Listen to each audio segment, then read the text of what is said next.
Okay, Bismillah ar-Rahman ar-Rahim. Alhamdulillahi Rabbil Alameen wa sallallahu wa sallama ala nabiyyina Muhammad wa ala alihi wa sahbihi wa sallam. So today we continue our lesson on the final lesson of Hadith 101, which was on the books of Hadith. And inshallah, let's see, I plan to finish the lesson today. And we'll have one more session with Hadith 101 where we'll review key concepts and take a lot of questions. So we're going to wrap up the class next week, but this is the final portion of the lesson if we finish it today, inshallah. So we were looking at, just by way of reminder, last week we looked at, I wanted to present to you the books of Hadith chronologically in a historical perspective. What are the stages of Hadith literature? And we mentioned the first stage was what? What was the first stage? What was it called in Arabic? Sahifa. Good. So, which is like pages. This is the rudimentary stage. This began in the lifetime of the Prophet ﷺ. We have many examples, and many books are existent today that are or many of the examples of books from this stage, we still have the contents today. That's a better way of putting it. And then the second stage was the musannafat, where now things are getting more organized. Now there's a need to preserve the Islamic heritage, to preserve Islamic law and the rulings. And what's the finest example of that second stage, the musannafat? What was the best example and what we spent some time on? Imam Malik's Muwatta. And Imam Malik's Muwatta, as I mentioned, is the first organized book ever written, is the most authentic book of Hadith, even to this day, if you just minus all the non-Nabawi Hadith material. Excuse me.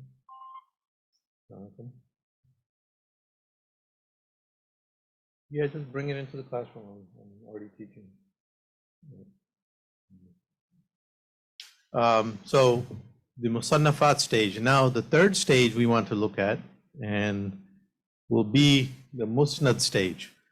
So the Musnad stage is something we need to look at. Online students, let me forward the slides for you. So the Musnad stage comes from the word Isnad. And Musnad is the adjective, but the passive adjective of Isnad. So it means that which has Isnad, basically, literally. So these are, now there was a need, now this is by generation 2 or 3, there's a need to compile books. And an example of this, Allah's tawfiq, there's a brother visiting, Brother Ibrahim. He just his first time here, and he gave me a gift to borrow. It's called the Musnad al-Imam Abi Hanifa. This is a book called the Musnad of Imam Abi Hanifa. This is an example of this stage that we're beginning with. Just by coincidence, this book is on my desk. That's Allah bringing it to your attention here. Everything happens for a reason. So the Musnad stage basically is, now there's a need to organize all the hadith that are being taught in the community, in the ummah, and organize them by the isnad, and really pay attention to the isnad. So there's a greater attention to this is, as we mentioned, the isnad in the first class.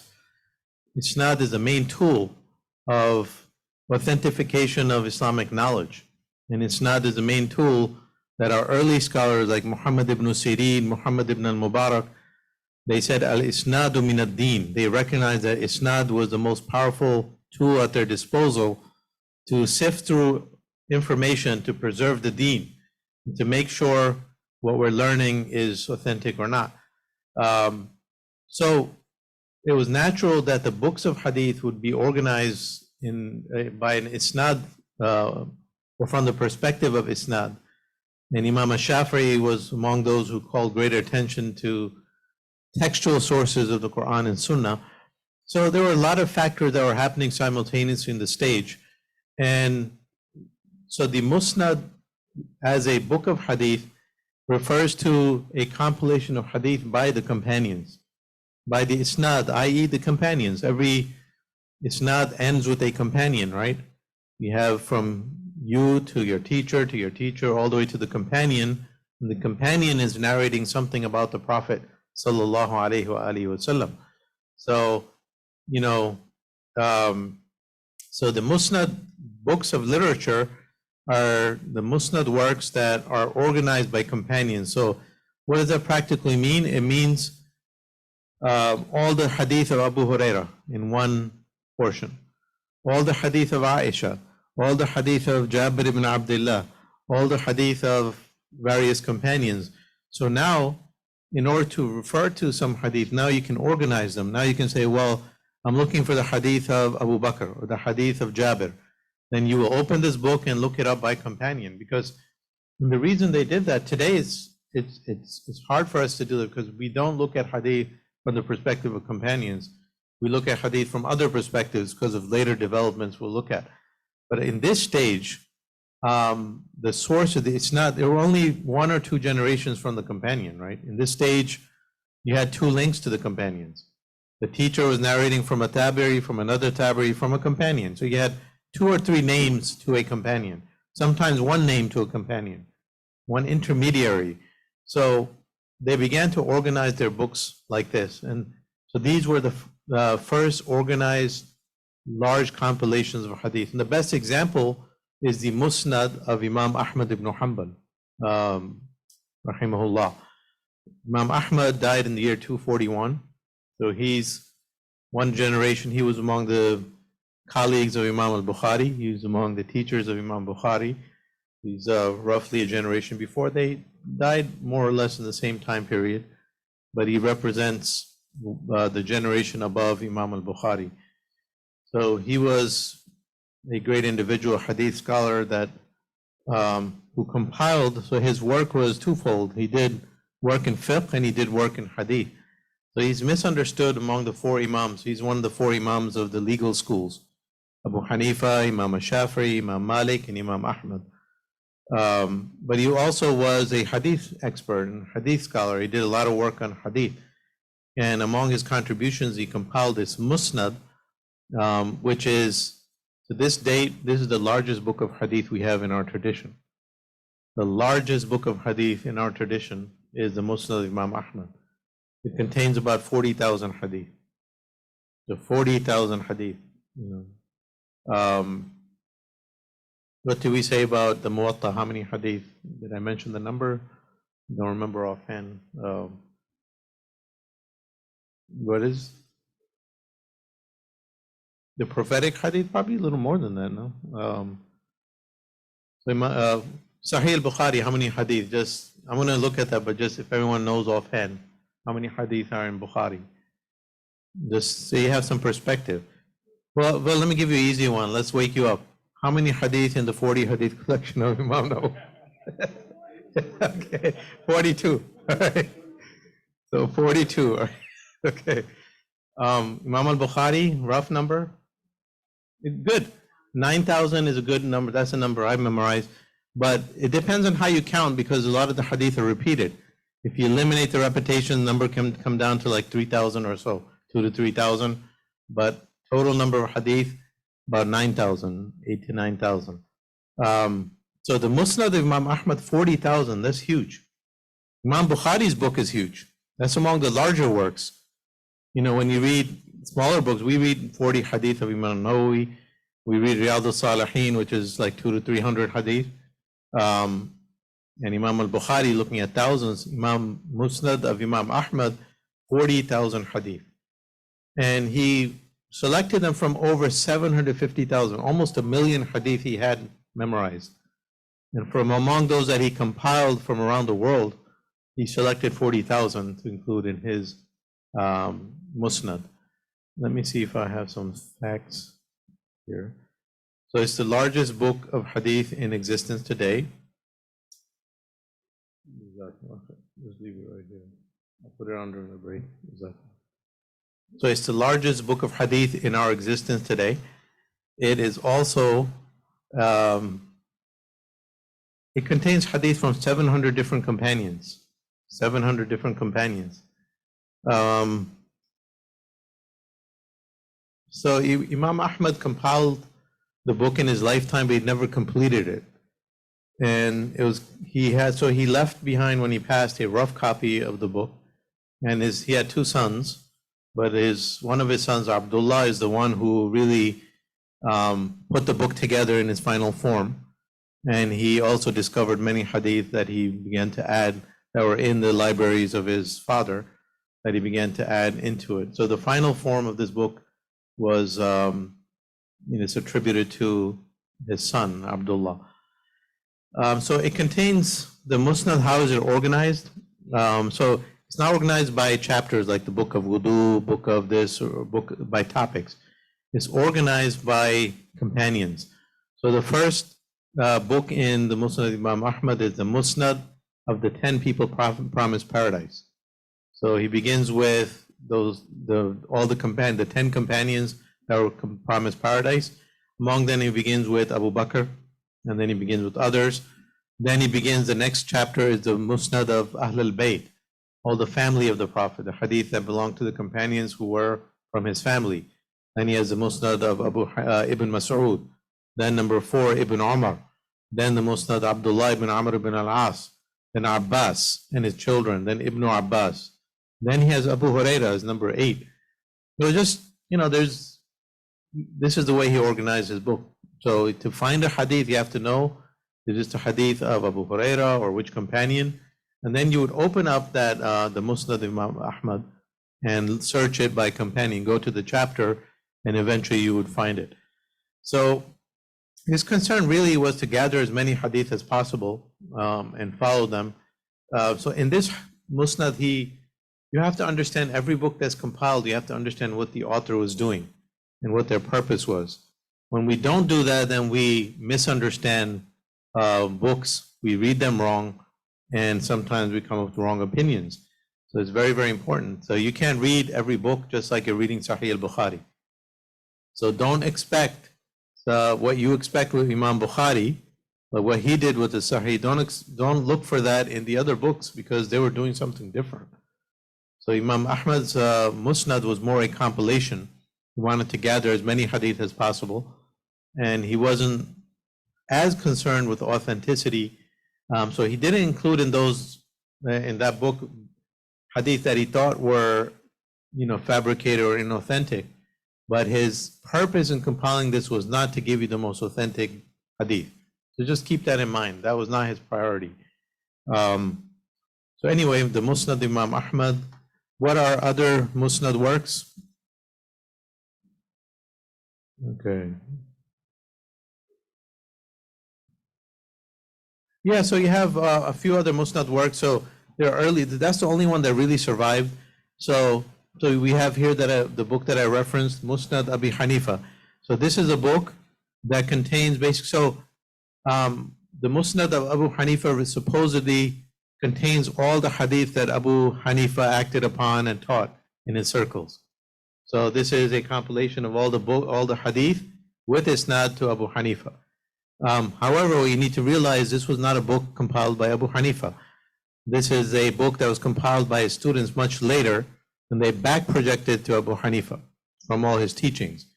So many people read this book and they find weak hadith, or they'll find hadith that the isnads are not sound, and they consider Abu Hanifa to be a weak scholar from the perspective of hadith. But what really happened is his students messed him up. He was pretty solid scholar, but what happened is when all these stages are happening, right? So someone saw the Musnad of Imam Ahmad, and if you're a Hanafi, you're like, oh, why should we be left behind? And then let's make a Musnad for our Imam. And then there's a Musnad of Imam Shafi'i also that was done. So all this was done some generations after the founders by students who compiled all the hadith that they found their teachers teaching, and they put them together, organizing themselves, and then they put Abu Hanifa's name or Imam Shafi'i's name. So this is not really a book of Abu Hanifa. Abu Hanifa did not write any books. Any book you find that has Abu Hanifa's name is not written by him. He taught. Abu Hanifa's brilliant methodology was to produce teachers, and he taught people how to think. And he had this organic methodology of inspiring people to think, discussing things, and he wasn't a writer. He didn't write books. But there are many books we have today that are attributed to him, but they're all compiled by his students. Just keep that in mind. So a scholar, when he reads, it's still very valuable to look at this, but just keep in mind, this is not a book that was authored by Abu Hanifa. Same thing, this is the Musnad of Abdullah ibn al-Mubarak. Yes, Abdullah ibn al-Mubarak. Abdullah ibn al-Mubarak was, he was a muhaddith. So this book likely was his, because he was a teacher of hadith. He was teaching hadith to the students. So the hadith that he taught to his students, I'm not familiar with this musnad. Was it compiled by him in his lifetime, or was it compiled shortly after his death from all the hadith that he was teaching? Allahu alam. But this is an example of what you find in this stage. So you have Musnad al-Shafi'i, Musnad Abdullah ibn al-Mubarak, Musnad Abi Hanifa, but the most famous one is the Musnad of Imam Ahmad ibn Hanbal, rahimahullah ta'ala. Okay, this is the third stage. So this, Jonathan Brown calls this hadith literature proper. This is the real books of hadith. Prior to that, they were serving different purposes, but these are the real books of hadith that were authored in our tradition. Now, the fourth stage, this represents the pinnacle of hadith scholarship. So you had the earliest writings, then you had the preservation of the tradition that came through Imam Malik's Muwatta, and then you had, after that, you had online students.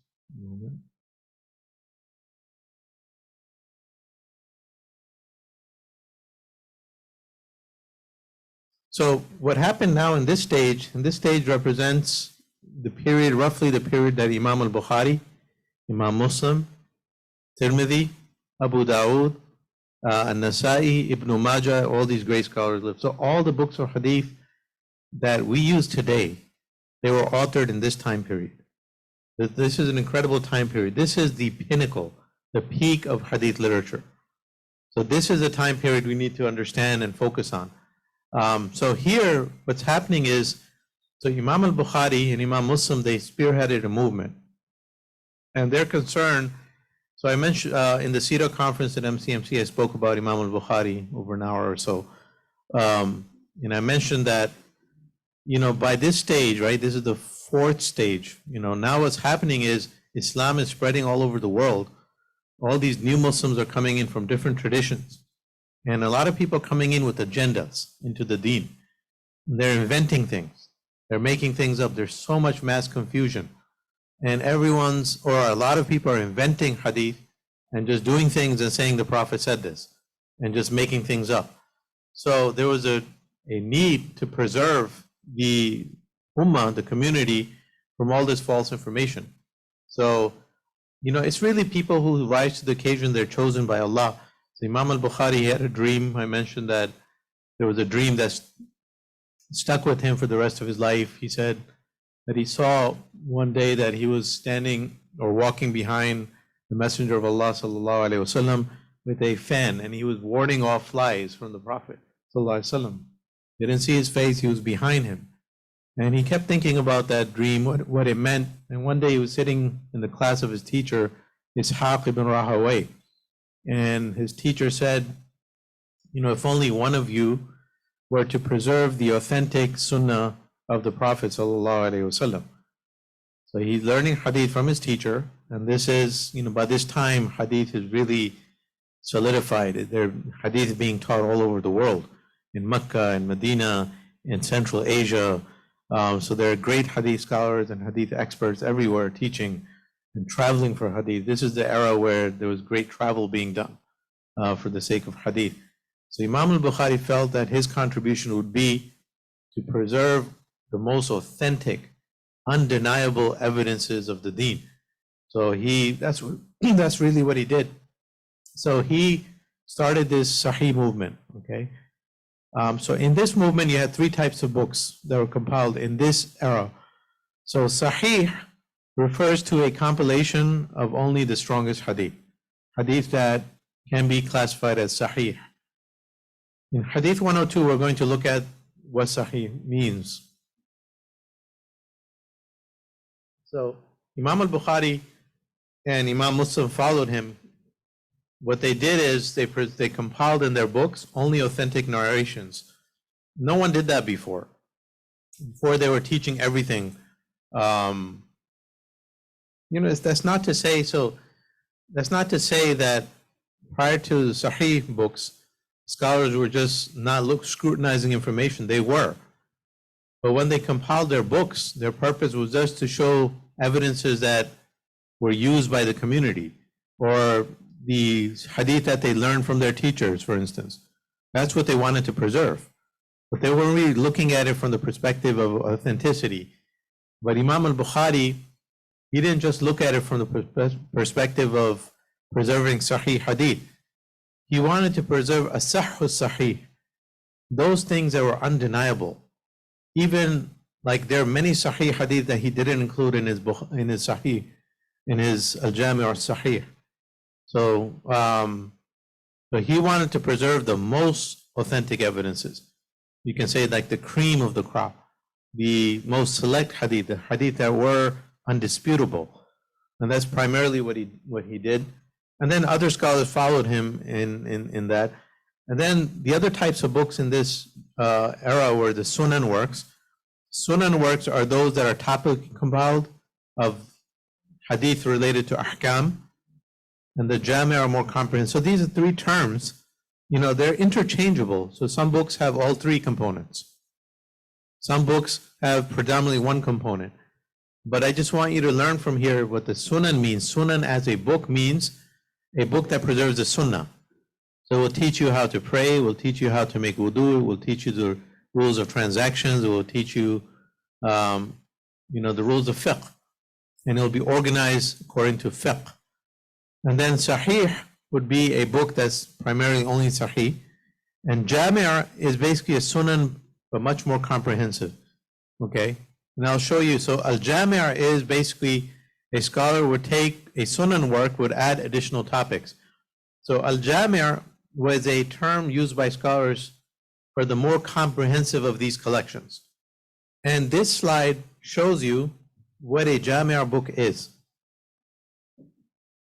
A Jami' book has 8 predominant chapters.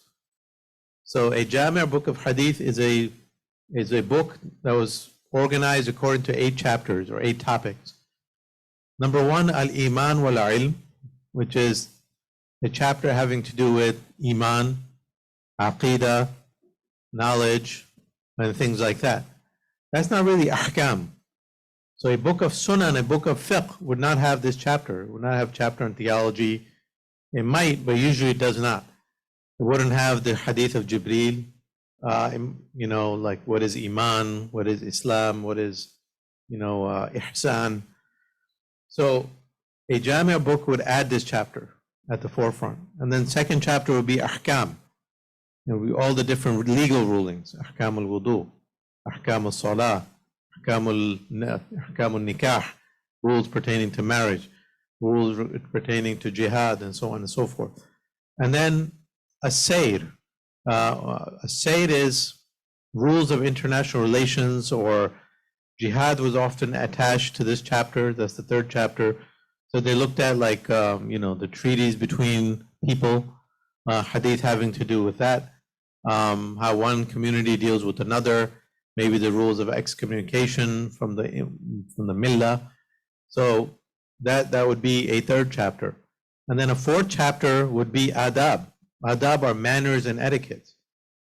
So there are the rules of fasting, ahkam al-siyam, but there's also the adab, and the husn al-khuluq, and being kind to your neighbors. We'll look at hadith of Arba'in today that has to do with that.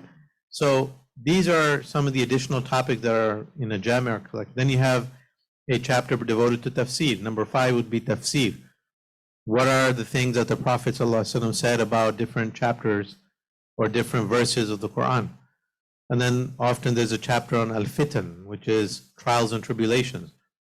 This is not ahkam. This is not aqidah. This does not have to do with any practical, but it's about what will happen at the end of time. Or the trials and tribulations.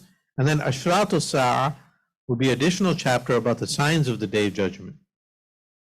So that would be an additional chapter. You would not find that in the Sunan works. And finally, there will be a chapter, the final chapter. Usually they end with al-manaqib. Manaqib has to do with virtues. So the virtue of the Ansar, the virtue of the city of Mecca, the virtue of Ahl al-Bayt. So virtues, where when the Prophet praised certain people, certain communities, certain individuals, he praised certain cities. So that would be in a chapter like this. So this is important because any book that is a comprehensive collection, al-Jami', from this classical period, this is generally what that means. These are the 8 primary topics that are covered by that book. And the primary example is Imam al-Bukhari's. Imam al-Bukhari's work is called Al-Jami' al-Sahih. That's the 2 first words of the title. So Imam Bukhari compiled a Jami' collection.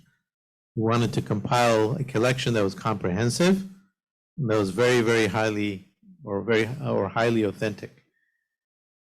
Okay. A word about Imam al-Bukhari now.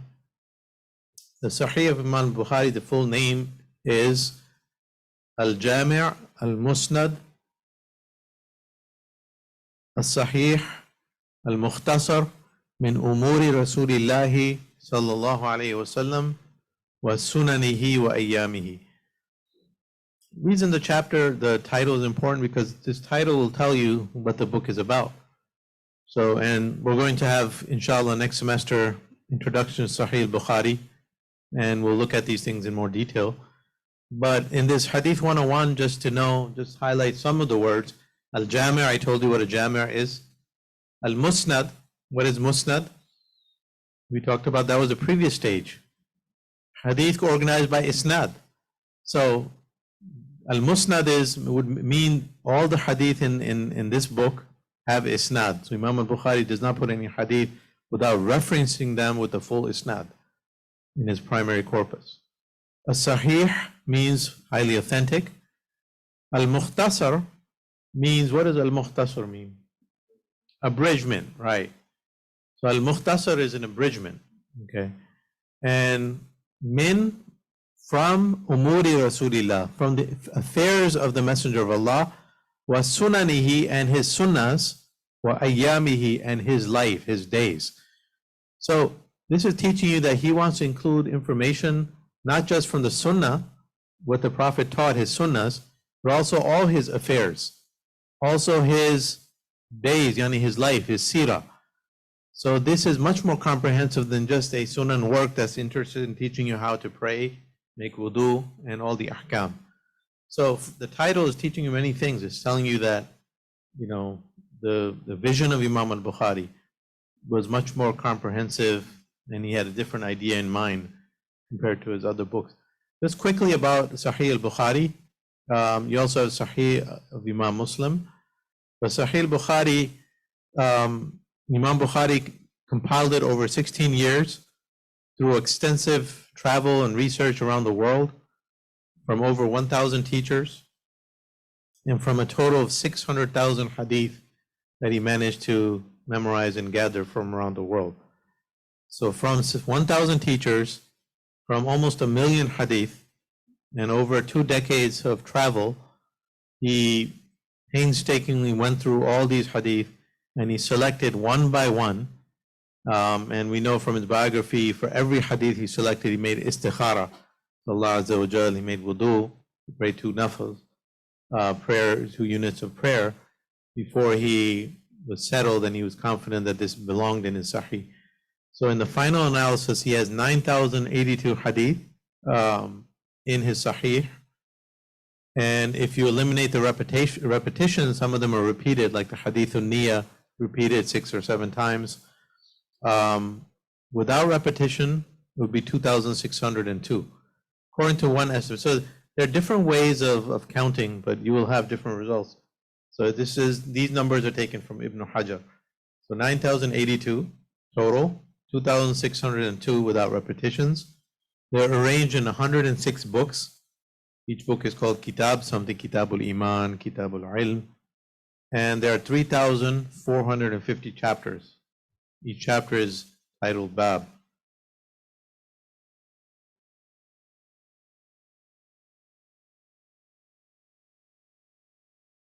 Imam Muslim followed suit. He was a student of Imam al-Bukhari and also with similar vision. He died in the year 261.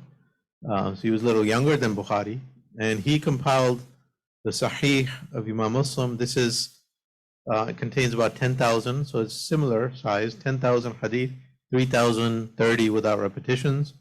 He took about 15 years to complete it. According to many scholars, this is number 2 in authenticity, and according to others, it's number 1 in authenticity before al-Bukhari. So there's a dispute. Many scholars, particularly in North Africa, they considered his Sahih to be the most authentic.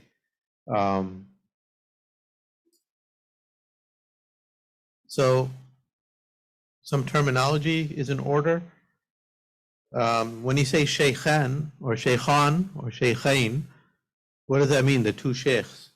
That means different things in different fields. But in the field of hadith, if you say Shaykhan, or you read a book is related by the two sheikhs, it can only mean two things, or one thing, like, and that would be Bukhari and Muslim. So when you say Shaykhan, in the field of hadith is Bukhari and Muslim.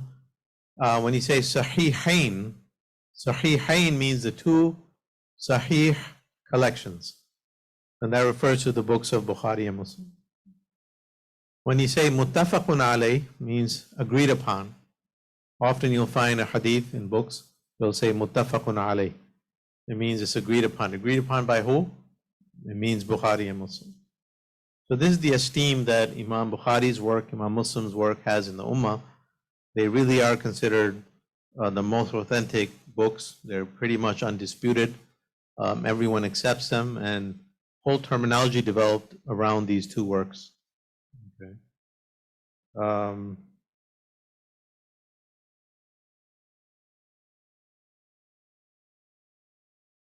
Then a number of other scholars, they followed, so like a generation or two later, they wanted to continue the work of Imam Bukhari and Muslim. So they compiled their own Sahih collections. So you have Ibn Khuzaymah, who died in 311, and you have Ibn Hibban, who died in 354. So Ibn Khuzaymah was a Shafi'i scholar who was a student of Bukhari and Muslim. So he compiled his own Sahih collection. And then Ibn Hibban was a student of Ibn Khuzaymah. And he also compiled a Sahih collection. So now just keep in mind that these two individuals, they weren't as strong as Bukhari and Muslim. So they weren't highly accepted by the scholars around the world. Their scholarship in Hadith, although they say these books are Sahih, there are many questionable narrations in these books. So they tried to follow the same methodology, but they did not succeed. So only Imam Bukhari and Imam Muslim, their books are undisputed.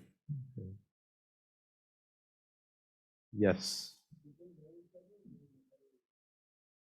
Yeah, Imam Muslim was his student. So they were roughly contemporaries, but Imam Muslim considered him his teacher. So they did know each other. They met each other. They did talk to each other. So. Yes. Yes. I'm gonna say a word about that because I want to talk about the contents of these two books next, inshallah. Yes.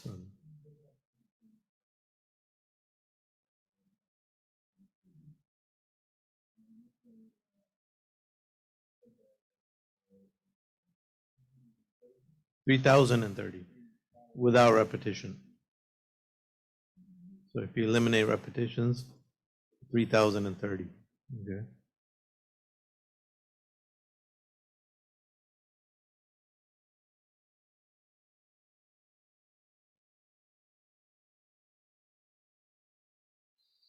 I think this is a good time for a break. What do you think? So let's take a break. It's getting a little warm in here. So you didn't say a word today. Okay. Okay. Take this remote and just point it at it and turn that on that way, and you can lower the temperature. We'll take a break, 7-minute break on online students. And okay, Bismillah. So Now I wanted to take a look at the contents of Sahih Bukhari and Sahih Muslim, because that's often misunderstood and so much confusion arises from not understanding these points. So number one, first of all, between Bukhari and Muslim, there's an interesting line of poetry that tells you the difference, because there's a debate between Bukhari and Muslim. So Imam Abdurrahman ibn Ali al-Shafi'i, he wrote, تنازع قوم في البخاري ومسلم لدي فقالوا أي ذين نقدم فقلت لقد فاق البخاري صحة كما فاق في حسن الصناعة مسلم. So he said something nice. He said, people debate over Bukhari and Muslim as to which one should we prefer. And he says, say to them, لقد فاق البخاري صحة. Bukhari surpassed Muslim in sihha, authenticity. كما فاق في حسن الصناعة مسلم. As Muslim surpassed Bukhari in the construction, the craftsmanship of the book. So what is that talking about? That's talking about, from the perspective of strictly authenticity and criteria, Imam al-Bukhari probably is preeminent over Muslim from that perspective, from looking at the rijal, the narrators, and having deep hadith expertise. But Imam Muslim's book is constructed differently than Imam Bukhari's. Imam Muslim's book is the perfect example of hadith craftsmanship that we have in our tradition. The most perfectly organized book of hadith that we have today is the book of Imam Muslim. It's organized in the classical way of the Jami', and the way he put it together is very easy to follow. And the way he did it, or the way he compiled hadith and put them in his chapters, he did it like a true muhaddith, like an expert muhaddith. Every chapter, the strongest hadith comes first. And then those hadith that are lesser in strength come next. And then finally, sometimes at the end of the chapter, Imam Muslim might throw in a hadith that's not strong, just to show you why it's not strong, just to prove something. So when you understand that, that's how the standard hadith experts constructed their work. They always begin with the strongest evidence, okay? So Imam Muslim did that. So it's the easiest book to follow. If you need to learn about a topic, for instance, the hadith of Niyya, or the hadith Jibreel as another example, hadith Jibreel. You go to the chapter in Imam Muslim, he has all the different hadith or narrations or renditions of the hadith Jibreel in one chapter. You won't have to flip around the book and research. You want to find another hadith on a topic, you go straight to that chapter, all the hadith will be right there. But Imam Bukhari is very different because he had a different vision in mind. To find a hadith Imam Bukhari is all over the place. He'll have hadith Niyya in 7 or 8 different places. Hadith Jibreel he'll have maybe a dozen times in different chapters, because it tells you the different visions for the two authors. So Imam Bukhari, what he was trying to do, and that's the brilliance and genius of Imam Bukhari, he was trying to do many things with his work. When you have like a genius mind, right? A genius mind is not content with just following standard protocol. They have to bring a lot of things. They have to do incredible things. They have to, they're thinking, beyond one level. They're thinking on many simultaneous levels, and they're trying to do simultaneous things. And a normal person who doesn't understand this genius, this brilliance, when he reads a book, he gets confused.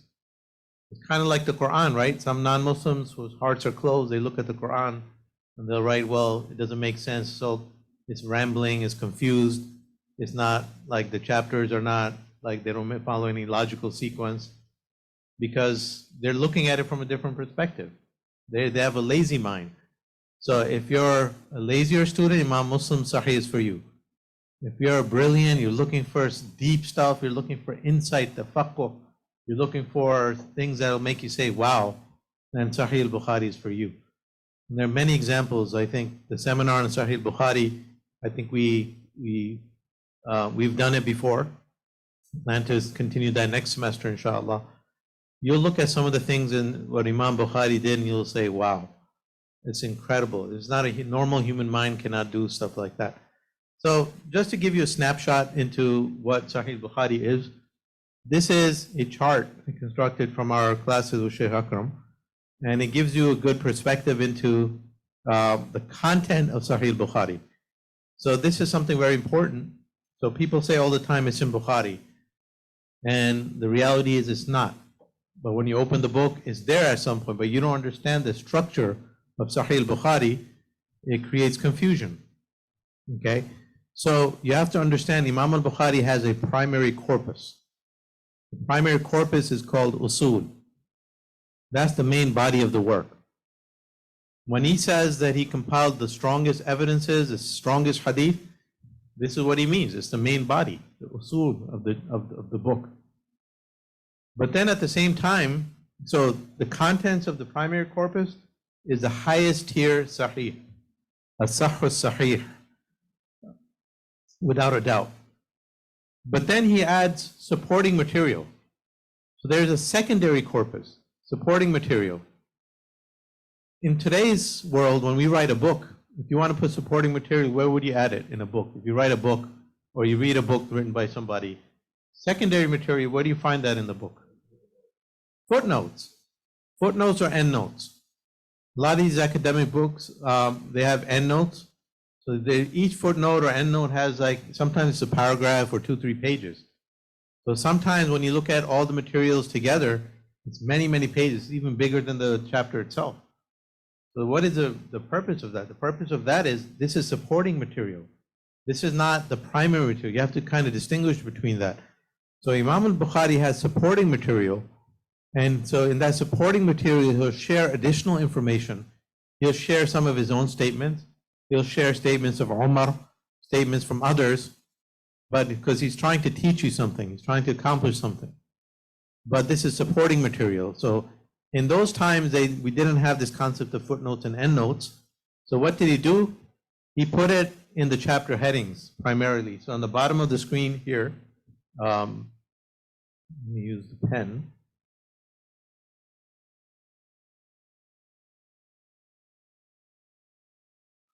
So the primary or the place where he has the predominant supporting materials in the chapter headings. And this is called mu'allaqat. Mu'allaqat is a term for the hadith or the material that's found in these chapter headings. So Imam al-Bukhari, like the brilliance of his work is, it says, fiqh al-Bukhari fi tarajumihi. So the real genius of Imam al-Bukhari is found in his chapter headings. How so? Because the chapter headings are teaching you how he thinks. So it teaches you what Imam Bukhari wants to prove. And every hadith, you have to look at where the hadith is and look at the chapter heading and look at what Bukhari is trying to prove from that hadith. Sometimes the hadith that's in the chapter, it's not obvious. It looks like it doesn't belong there. But you really have to think. Imam Bukhari put something, he's thinking outside the box. He's thinking about what the hadith, like the implications of some of the hadith reports. And when you really examine it from that perspective, it's brilliant. It's so amazing that he's looking at one hadith. Imam al-Bukhari can derive maybe 100 lessons from one hadith, deep lessons. Most of us, we read one hadith, this is talking about nikah. We'll put in the chapter on nikah. And that's the end of it. Imam al-Bukhari, from one hadith, he'll derive so many different lessons. Lessons on history, lessons on ahkam, lessons on niyyah, maybe aqidah. That's why he has the hadith repeated throughout his book. So it's, it's really amazing. It's a brilliant, brilliant work. If you look at all his chapter headings, and some of the chapter headings, he has a paragraph. They're expanded. So the expanded chapter headings are called tarajim. These are, sometimes he'll have hadith in there that he quotes elsewhere, but sometimes there are hadith that he concludes in there that are second tier sahih or lower tier sahih. So they're still sahih, but they're not on the level of what he wanted for his sahih. So he won't put it in the primary corpus, but he'll put it in the secondary corpus. So just to show you, let's come back to this chart, my laser pointer. So these chapter headings, they contain sometimes the same hadith that are in the primary corpus, but he'll summarize them without the isnad. but often they contain hadith that are not found anywhere else. And they represent lower tier sahih, less than primary tier sahih. So you have to kind of begin to understand these tiers of sahih. That's very important. Just saying a hadith is sahih is not enough, because there are different levels, right? Because this is a subjective science at the end of the day, and not every hadith is the same level, right? So when you look at its primary corpus, highest tier sahih, without a doubt. Look at its supporting material. Some of them are lower tier sahih, but they're only found in the chapter headings.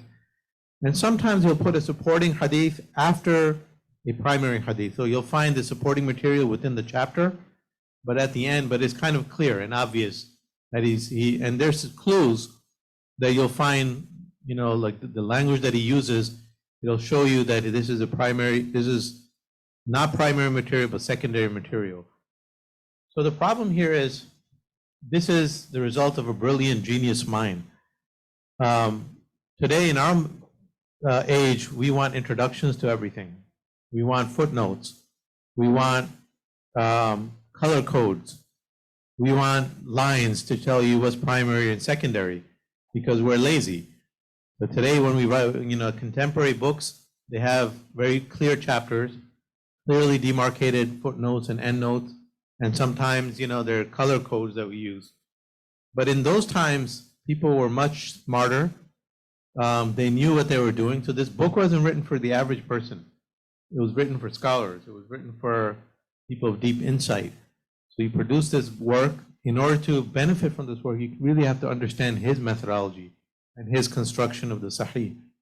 So not doing so, we make a lot of mistakes. There are many, many examples of mistakes. One example, I don't want to get into the example very deeply, but there's a famous hadith about music, right? Music is haram because there's a Sahih Bukhari hadith. And everyone quotes this hadith in Sahih al-Bukhari that my ummah there will come a time when our ummah will consider lawful many things like zina, silk, musical instruments. It's the only hadith we have on musical instruments. And then everyone quotes this in Sahih Bukhari, end of story. So, but is it the end of the story? End of the story. If you look in Sahih Bukhari, it's not really there. It's not there with any isnad. It's in the chapter headings. And even in the chapter heading, Imam Bukhari, you really look at what he's doing, you realize that he considered it weak. Had it been strong, he would have included it in his primary corpus, and it's not in his primary corpus. There are chapters in the Sahih talking about wasting time and laghu and entertainment. The hadith is not in there. It would fit perfectly because Imam Bukhari didn't consider it Sahih. The hadith is not Sahih according to Imam al-Bukhari. But he included a portion of the hadith in a chapter heading for another reason. So he considered part of the hadith acceptable enough to quote, but he didn't consider that portion to be strong. So the conclusion of that hadith is it's not strong. It's not in Sahih Bukhari, but people don't realize how Sahih Bukhari is constructed. So what they do is, it's in Bukhari. They'll just find it. It's right here. And people make mistakes all the time. There are some hadith that some contemporary scholars, without mentioning names, they did research and they claimed that Imam Muslim had some weak hadith in his book. And they'll quote the hadith as in Sahih Muslim, and then they'll show why it's weak. But when you look at Sahih Muslim, Imam Muslim knew it was weak. He put it at the end of the chapter. These scholars didn't realize how Imam Muslim wrote it Sahih. They thought all the hadith are in the same level. They didn't realize this hadith was quoted by Imam Muslim at the end as an indication of its weakness. So this is a misunderstanding on their part. So we really need to understand books. So this is a major principle I mentioned at the beginning of the Arba'in class.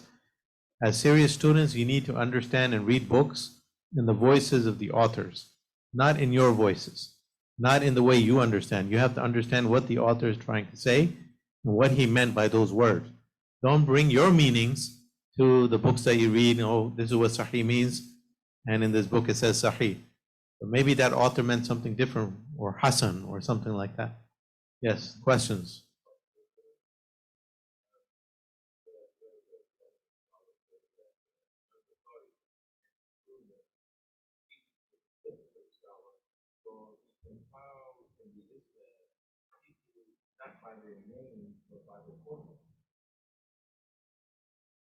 Okay. I just forgot about this slide. This is the last slide. I wanted to just put this out there too. When I was talking about Sahih Muslim, this is how Sahih Muslim is constructed. So I forgot that I had a slide on that. So there's a primary corpus. So Sahih Muslim is much easier. The primary corpus is the primary material, and the bulk of the book is the primary corpus. Okay. But then he has supporting material as well, but to a much lesser degree. The supporting material in Imam Muslim Sahih, much less. It's not a lot, but it is there. And that also, the supporting material represents lower tier Sahih for him. And then occasionally what he has are defective narration, mu'allal hadith. And he'll add them, like, he doesn't do it all the time, but some of the chapters will have the strongest hadith, and then less strong hadith, and then he'll put a defective hadith at the end, just as an exercise to show you that it's weak. So this is how you have to so his are much easier to follow. Everything's within a chapter. So if you want to see a chapter, if you see the hadith is number 1 in the chapter, and it's Imam Muslim's, one of the chapters of Imam Muslim, and then another hadith towards the end, you can conclude, generally speaking, that the first hadith is stronger and the other hadith is lesser in strength. It might even be weak, but it's occasionally he does that. So people don't understand that. They think that, Imam Muslim messed up and included weak hadith in his chapter. Okay, so this is less of a consideration. The majority of Imam Muslim Sahih is primary corpus, highest tier Sahih. But then there is this gradation of within the chapters that you have to be aware of. Okay, so just wanted to put that out there. That's the structure of Muslim and Bukhari. So Brother Mustafa asked about that Imam Bukhari is difficult to read, according to some, because a number of features. One of them is that sometimes he used the kunyas of his teachers or some of the narrators. Allahu A'lam, I don't believe he did that purposely. I think Imam Bukhari assumed that those who are reading this work knew, what they were doing, knew these hadith. So that assumption is why he doesn't have an introduction to his book. And that is part of the reason why people don't understand Bukhari as well. Imam Muslim has a method, an introduction, muqaddimah, that lays out his vision and says many important principles. Imam Bukhari did not. He just went straight into his hadith and he did what he wanted to do. So because of that, he doesn't have a muqaddimah and he assumes that people understand these things. We run into trouble. So we misunderstand things. Wallahu a'lam. And part of the kunya is the same reason. The kunyas were well known for many of these narrators, so he used the kunya. He didn't feel obligated, let me mention the full name, because he's not writing for dummies. He's not writing for lazy students. He's compiling this book for the ummah, but he's assuming many things. Okay, that's all I have for Sahih Muslim and Sahih Bukhari. I'm trying to save that for the seminar itself. Any questions on Bukhari and Muslim?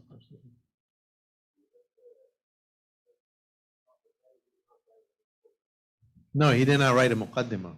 He wrote many books. I didn't say he didn't write any book. He didn't write a muqaddimah, like a introduction to his book. That's what I said. Oh, Abu Hanifa. You're talking about Abu Hanifa? I said Abu Hanifa did not write any books. Yeah. Imam Bukhari was a writer mostly. He wrote many books. Any questions? Okay. Online students.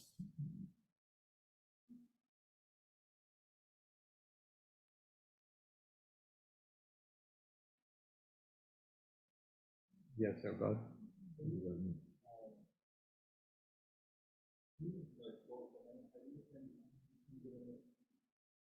Sahih Muslim?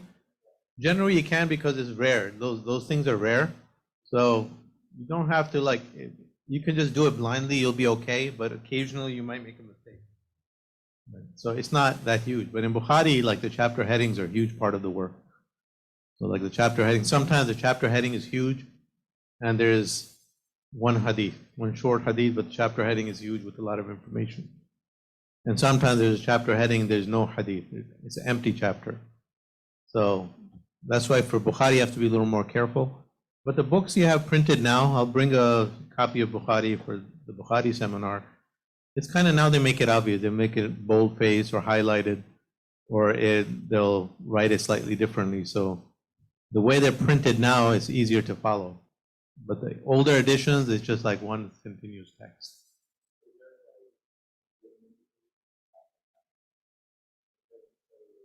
No, there's indications, yes. So in chapter headings, for instance, when he quotes a hadith, he'll say, Qala Abdullah ibn al-Mubarak, Qala Umar ibn al-Khattab. He says Umar said, without any isnad, then you know that that's a mu'allaqat. Mu'allaqat means a hanging hadith, hadith without isnad. So he'll quote a lot of hadith without isnad. And it's obvious they don't have isnad, like it's not there. The isnad is not there. But if he, in his primary corpus, every hadith will have what? Haddathana al-Humaydi. Akhbarana, my teacher Humaydi said to me. So every hadith has an isnad in the Sahih. If you find a hadith quoted just without an isnad, like saying qala, that's a mu'allaq hadith, that's a chapter heading, it's very obvious.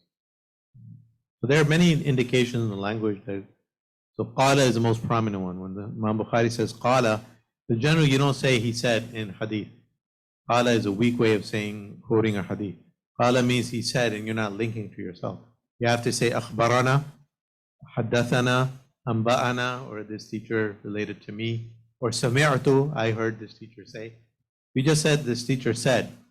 That's not linking you with that teacher, right? So that's like a very loose, vague way of relating information. So, but Bukhari did that purposely because he wanted people to know that this is a hadith without isnad. You have another one?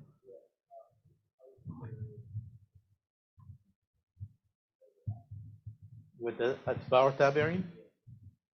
No, he was much later.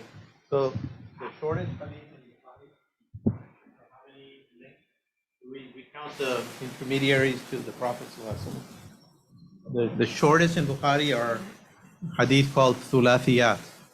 There are 3 intermediaries between Bukhari and the Prophet. So 3 is the shortest that he managed to achieve. Because he lived in what? He died in 2 something. So about 200 years after the Hijrah. That's like, you can say Atba', the followers of the followers of the followers, or the followers of the followers. I have to look that up. But the shortest hadith in Bukhari would be one where Bukhari's teacher is relating from a person from the Prophet. So his teacher will be a follower of the follower. Right? Okay, other questions? Just pass the mic over so online students can hear as well. You mentioned the hadith from Imam Bukhari around music. What was that supporting? Like, it's supporting a different point. Yeah. So I believe I have to look. I think it's in Kitabul Libas, if I'm not mistaken. He's using the silk part of that for something. Allahu alam, but it has nothing to do with he's not using the portion about the musical instrument. Because even within a hadith, sometimes one portion is stronger than the other portion is weak. So sometimes part of the hadith would be strong and a part of a hadith. So that's something even deeper. That's deeper knowledge. That's not something every person can do. So sometimes the first part of the hadith is strong, the second part is weak, or the second part is a mistake. That often happens as well. So this is one of the examples of that. Okay, any sister? Yes.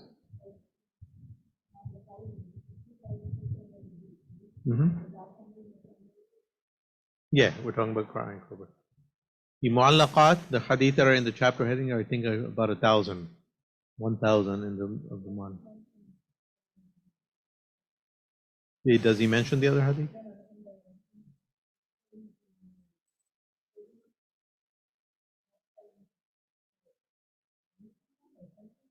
Oh yeah. So the supporting material is not like fabricated hadith. The supporting material represents like, so lesser tier, yeah. So lesser tier, and sometimes it could be occasionally, rarely weak, right? So right here. So the supporting material generally, it could even be highest tier Sahih, but he's just summarizing it. But generally it represents a lower level of acceptability. Okay. So it's a lower level of Sahih. So it's still generally acceptable, but you can't, like, you just have to be honest and academically honest. Like, that's not what Bukhari intended to share with you. So you can't say this is in Bukhari if it's in the chapter heading. You have to make it clear that this is in Bukhari's supporting material. But Ibn Hajar came along, for instance, he said all the material in those chapter headings is strong, and he provided isnads for that. I think he wrote Taghliq with Taghliq, or the title of his book starts with Taghliq. So he wanted to answer this objection. So he, like, all the isnad less hadith in Sahih Bukhari, mu'allaqat, he provided the isnads for them. So, but he could be right or wrong, like, But Bukhari himself, the fact that he didn't put it in the primary corpus meant that he didn't consider it to be of the highest level of authenticity.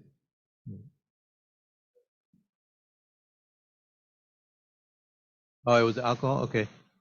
What's the chapter heading? Do you know the chapter heading? Which book and chapter? Book of drinks. Okay. Kitabul Ashriba, yes. Yes. Okay, so the point he's trying to prove from that is the drinks. So you have to understand, okay, but does that mean the other part is not strong? Like, so this requires research, right? If you have to look into the hadith itself, so that hadith would fit in so many chapters in Bukhari.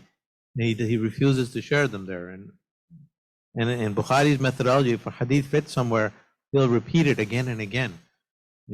But this doesn't fit anywhere else. So that means he likely only considered that portion to be acceptable, not the other one. Yes, Ibrahim.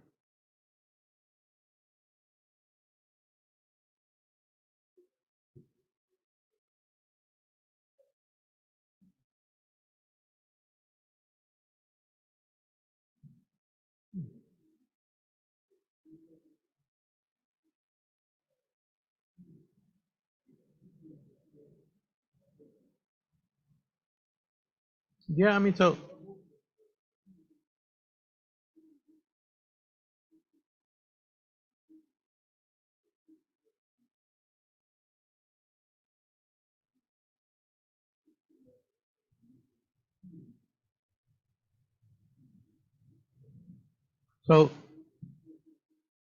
so there are a couple of things there. Like, so Bukhari has other hadith books. Al-Adab al-Mufrad is one, for an example. So in those hadith books, he wasn't looking for this kind of standard. So those hadith books generally represent lesser tier Sahih. So if you see a book related by Bukhari, a hadith related by Bukhari in another book like Adab al-Mufrad, and it's not in Sahih Bukhari, then you know that it's not that strong, it has some problems, but it's still acceptable enough for him to use. So, but even he had this gradation of highest tier and secondary tier. And you mentioned about the wisdom, like Fadail and things like that. So that's something I unpack a lot. Being it's your first time here, you don't know our methodology and way. Like, for me, I consider it nonsensical to distinguish between Fadail and others. Like, when you start being loose with your evidence and, well, it's just wisdom, then that's what everyone does, right? Like, even fabricated, what's the big deal? It still works. It still makes a lot of sense. That's not the way we look at things. The way we look at things, it has to be proven from the Prophet Sallallahu Alaihi Wasallam. If it doesn't, we don't use it. Like, so it's not. And I've heard even imams. I've heard an imam say, I was so shocked. Like, he was asking, like, why can't we use fabricated hadith? There are certain fabricated hadith that fit so well, and they're so accurate. What's wrong with using them? So that is what it is. So, like, so there is. So if you open that door, you can't close it. What's the meaningful difference between ahkam and fadail, like virtues? Like, so every hadith that people use as fabricated, they're like, what's the big deal? We're just praying. What's the big deal? We're just getting together and doing something good. They all say that. So that argument is not sound, right? Yeah, yeah, you're right. You're right. Yeah, so Imam al-Bukhari, for him, it would be slightly different. If he uses it, you're right, absolutely right. It's not generally something that's like fabricated or extremely weak. It's something that is generally acceptable. Allah. Yes.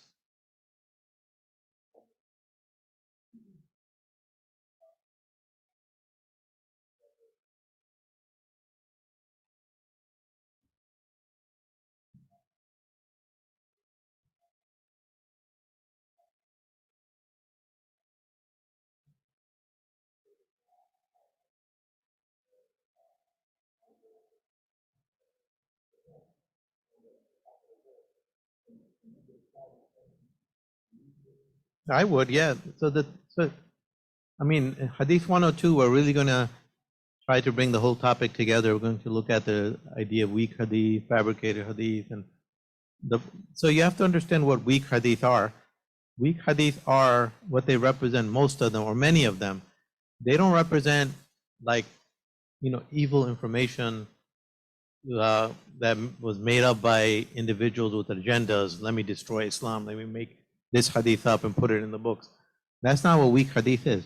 Weak hadith and even fabricated hadith mostly represent, in many cases, something wise that somebody said. And then we have this pressure to like make our prophet look good.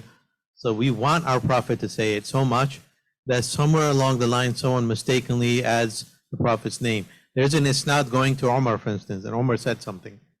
But then somewhere along the line, someone messes up and they say Omar said the prophet said, or they blur that line.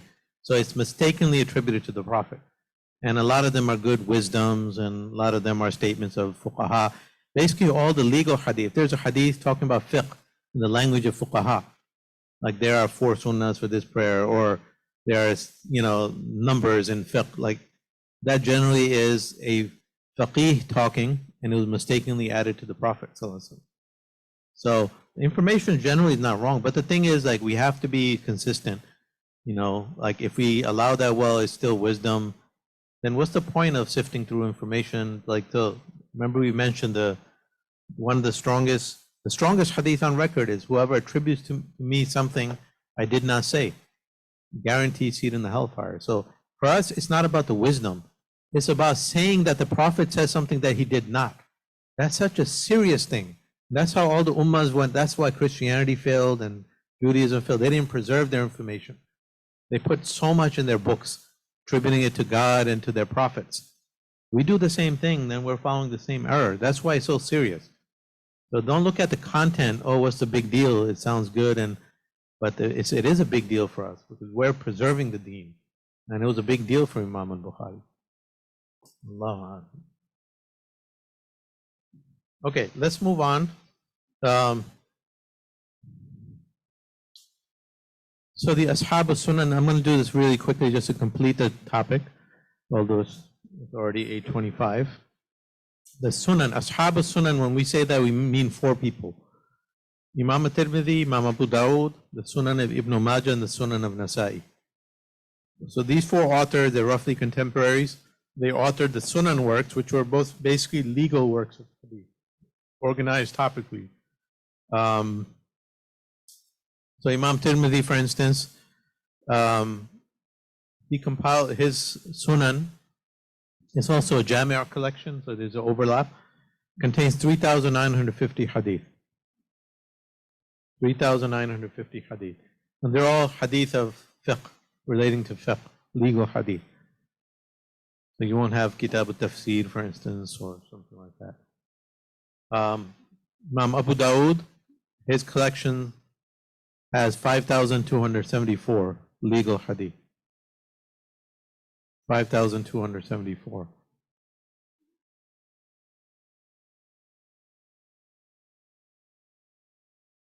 Ibn Majah contains 4,341.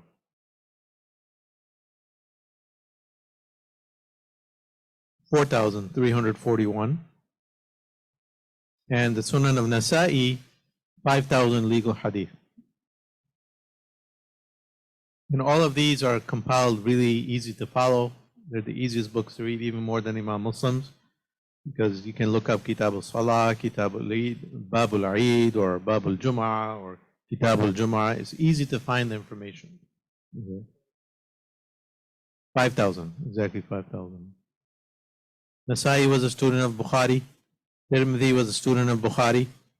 Ibn Majah came somewhat later.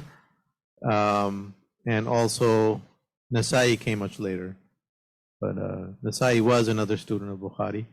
Tirmidhi and Abu Dawud was a student of Imam Ahmad.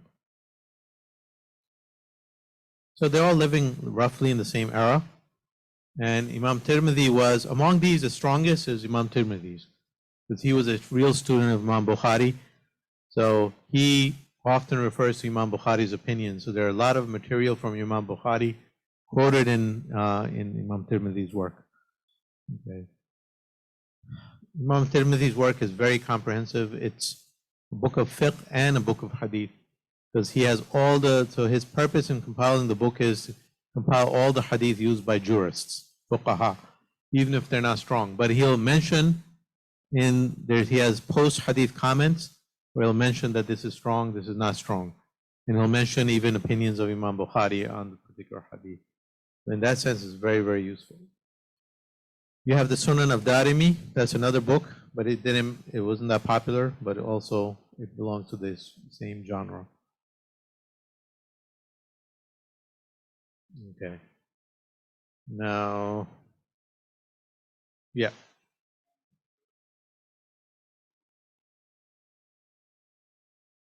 Mhm. Yeah, that means he died at that time.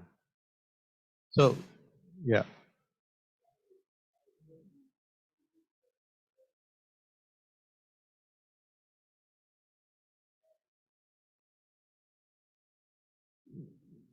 Yeah, that's a good question. Why are there multiple books written? So the main reason is they're different.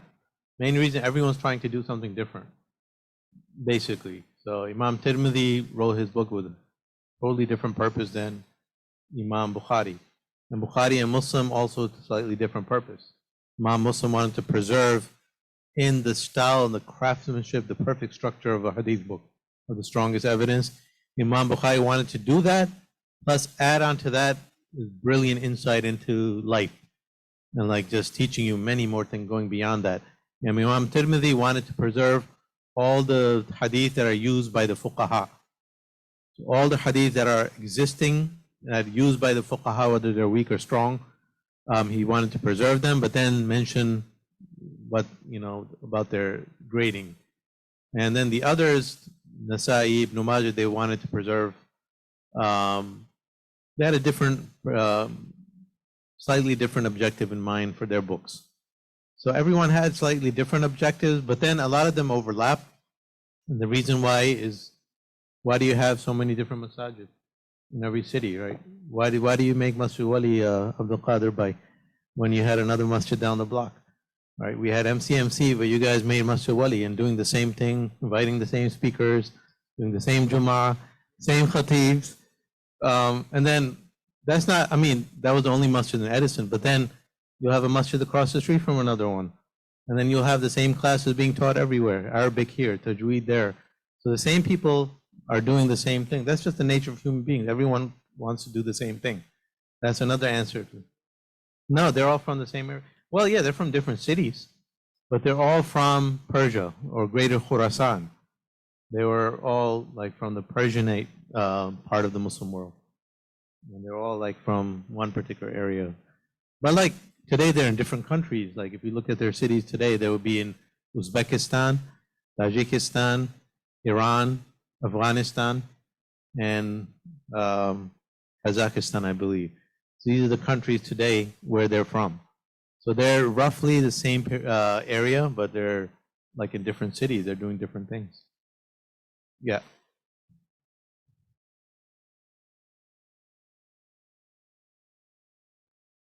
Yeah, so you're all getting ahead of me. Let me do it right here. This is the slide.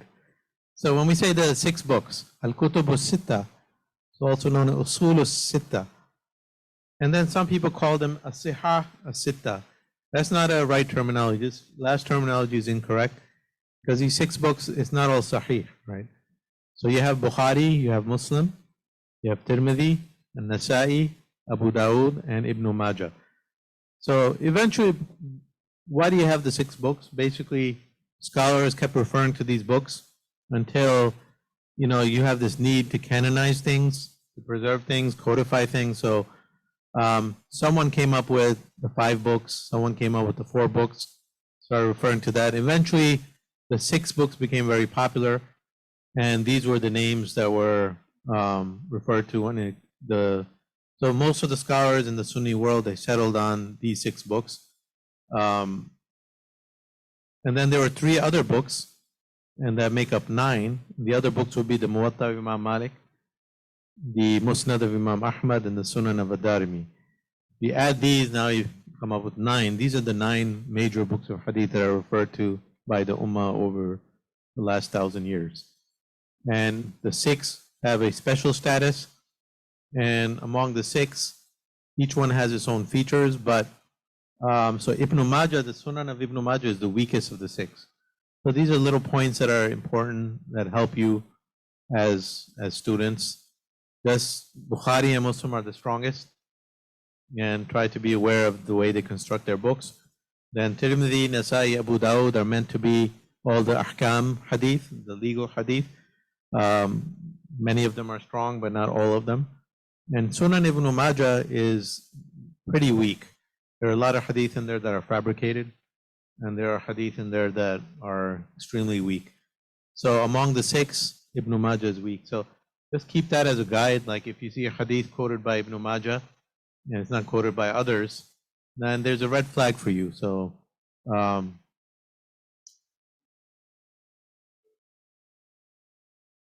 he didn't say what they were, but like, so his scholarship was, so not everyone understood the science well, right? Bukhari and Muslim and Tirmidhi are the real experts. The rest are more compilers. Their understanding is not as strong in hadith. So Brother Irfan here, he sent me a message which I only saw yesterday, so that he was making a flyer for a masjid, an infamous masjid. They're doing a janazah workshop, so they have this really cool hadith that sounds so amazing, and they want to inspire people to attend this workshop through this hadith. So he sent a message, and this hadith is from Ibn Majah, only Ibn Majah among the 6 books. So he asked me the authenticity of this hadith, but I'm so busy, it's my mistake. I didn't get to his message until the flyer's already made, so the flyer's out there already. And guess what? The hadith is extremely weak. Extremely weak. So I have it here. I had the research here. So anyway, Ibn al-Jawzi said this hadith is not established at all. La aslun lahu. Many of the contemporary scholars, they said it's da'if jiddan. It's extremely weak. And others, so pretty much all the hadith experts are unanimous that it's weak. But Ibn Majah included in his book. But it sounds really cool. So now you have to mention in the workshop. Is Abdul Qadir involved? No, it's not that masjid. All right, it's a different masjid. Okay. So that's the problem with weak hadith, right? They sound cool. So amazing. You say this many times, 70,000 shaheed reward. That is so amazing, right? So if you want to inspire people, it's a shortcut, but it's not sound, right? Like you're actually, you cause more problems than not. Okay, so on the next slide, 19,000? Oh yeah, so all 6 books, the total number of hadith in the 6 books, 19,600, very good. Forgot to mention that. And where's my windows? So this is the final slide. So a good classification is totally authentic books, Bukhari and Muslim, generally speaking. Largely authentic books, Tirmidhi, Abu Dawud, Nasai. When people quote hadith from there, they're mostly okay. It requires a little bit of research. Problematic, Musnad Ahmad, Ibn Majah. If you find a hadith that's only in here, then it's potentially problematic. This is not a final grading, obviously. You have to look at the hadith, but that's a good rough guide. Largely unreliable, Tabarani, Daraqutni, Abu Nu'aym al-Asfahani, Khatib al-Baghdadi, and Suyuti. The hadith books written by them. So a lot of times you'll find these hadith, oh, it's in Tabarani. So Tabarani you can kind of eliminate off the bat. Like you don't have to do research. The scholar would have to, but generally speaking, when we say related by Tabarani, we don't mean a hadith that's in Bukhari and Tabarani. We mean only in Tabarani. That's what we mean. Because there are many hadith that are in all the books. That's not what we mean related by Tabarani. We mean, or related by Ibn Majah. We mean when he's alone in narrating these hadith. So this is a good layman's guide. And it's pretty reliable, it works for the most part.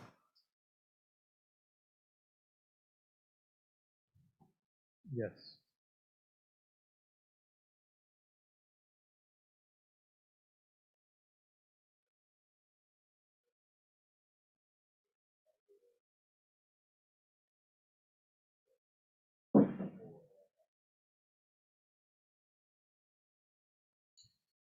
Yes. So, I mean, that's a question of takhrij, right? Like, how do you reference the hadith and look it up in different books? So, to learn about a hadith, you have to look at where it, in the primary books, where it is. And you look it up and you read those original hadith, see what those authors said. Sometimes you'll find comments that are important about those hadith by those authors. Maybe Imam Muslim might have mentioned something or Bukhari. So you read those books and see what they said. That gives you a good guide. And then you read about what other hadith experts said about those hadith. So that's very useful. Yes.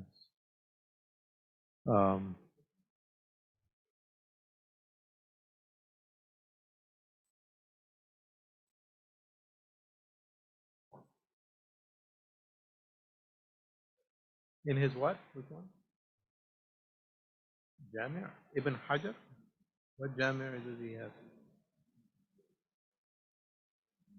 You're talking about his commentary on Sahih Bukhari? Fath al-Bari. Yeah, that's not Jamia. Fath al-Bari. Yeah. Arba'in. Oh, he has a book, Al-Jawami al-Kalim. Allahu Alam, I'm not familiar with him. Ibn Hajar wrote a lot of books, and he did a lot of different things with his books. So that's all I have for you. So now I can take the questions. Let me make sure. Yeah, alhamdulillah. So that concludes our session on the books of Hadith. So we still have one more session of Hadith 101 where I'll look at select topics. And if you have some topics that you need review on, you can put them on in the Telegram. And then we'll have one more session where we kind of summarize things, review things. There will be an exam. The exam will be multiple choice and online. And it will be released soon as I have the time. You'll take it online. It's multiple choice, very simple, just to see, test your conception of the material, the concepts. Next week, there's no class. I have to travel on Thursday, so there's no class on Thursday. Wednesday, we still have class, but Thursday, no class. And then finally, after the following week is Thanksgiving. So the following Thursday, we have no class. So the next 2 Thursdays, there's no class. And I'll figure out a way forward when we come back in December, for Thursday at least. But Tajweed, we're going to continue, inshallah. Okay. Any questions on material today?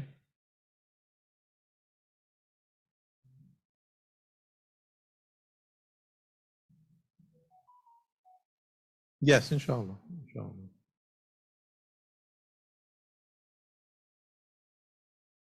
Yes, Arba. Where's that microphone? Yes.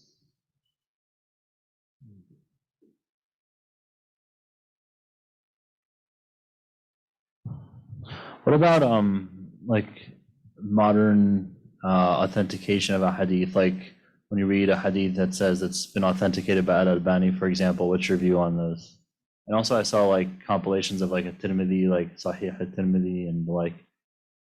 Yeah, so generally speaking, I had a slide. I thought the reason I forwarded the slide there, in adjusting the PowerPoint, I think that slide is missing. So, but I guess in Hadith 102, we'll share that. So Sahih, like it goes back to like how do you view the term Sahih? So Sahih means a lot of different things for many people. Just saying Sahih is not enough. It's just a term. So many people use it in different ways. So Sahih, when Imam Bukhari says Sahih, it means something different. That's undisputable. It means like highly authentic, highest standards possible. Then there's a level 2 Sahih, which is lower tier Sahih. That's when Imam Tirmidhi, for instance, says Sahih, still acceptable, but it's like a secondary level of Sahih.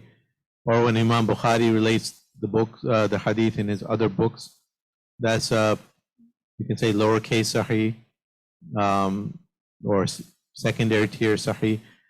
That's basically the extent of it. Now, then there's a tertiary level of Sahih, and that is when the scholars that were very lax, they use the term Sahih. Example, and this from the classical era, that's level 3. So that would be like Al-Hakim, Ibn Hibban, and Ibn Khuzaymah. So these are scholars that use the term sahih a lot in their books. And when they use it, it's not that reliable because their scholarship wasn't that great. Al-Hakim used it so loosely. Al-Hakim wrote a book called Al-Mustadrak, and his purpose in that book was to compile all the hadith that Bukhari and Muslim missed. He has thousands of hadith, and at the end of most of the hadith, he says, this hadith is sahih on the conditions of Bukhari and Muslim, but they didn't include it in their book.